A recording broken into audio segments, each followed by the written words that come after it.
इकाई 1 दयालु शिकारी।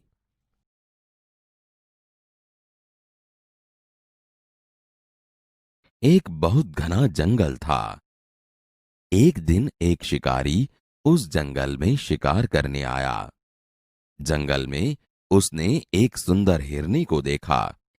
हिरनी ने एक छोटे शावक को जन्म दिया था। हिरनी और शावक घूम रहे थे। शिकारी हिरनी का शिकार करने के लिए बंदूक से गोली चलाता है। गोली हिरनी की टांग में लगती है। हिरनी भागती भी नहीं और वहीं बैठ जाती है। छोटा शावक भी मां के पास बैठ जाता है। शिकारी दौड़ता हुआ हिरनी के पास आता है। उसने देखा कि हिरनी की आंखों में आंसू निकल रहे हैं और एक बहुत छोटा शावक उसके पास बैठा है। शिकारी को यह दृश्य देखकर पछतावा हुआ। शिकारी तुरंत हिरनी को अस्पताल ले गया। डॉक्टर ने हिरनी के पैर में लगी गोली निकाल ली। गोली निकलने से हिरनी स्वस्थ हो जाती है। शिकारी बहुत खुश होता है। वह हिरनी को वापस जंगल में छोड़ आता है।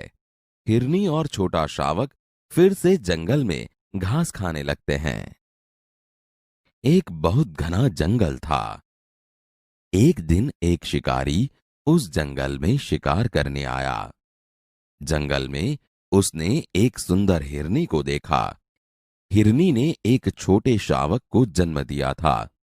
हिरनी और शावक घूम रहे थे। शिकारी हिरनी का शिकार करने के लिए बंदूक से गोली चलाता है। गोली हिरनी की टांग में लगती है। हिरनी भागती भी नहीं और वहीं बैठ जाती है।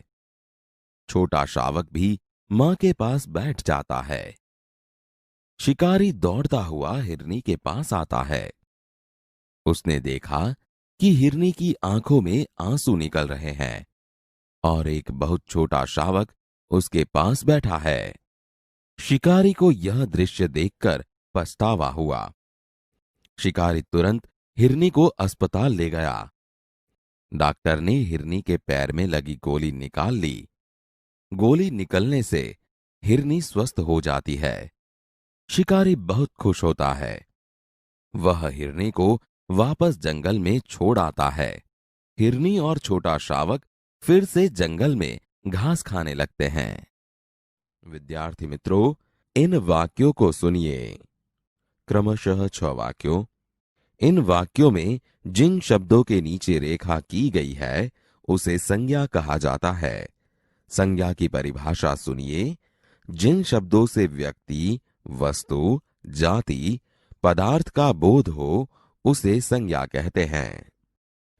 निम्नलिखित वाक्यों को पढ़िए। 1. राम और लक्ष्मण भाई थे। 2. हिमालय ऊंचा पर्वत है। 3. गुलाब का फूल अच्छा है।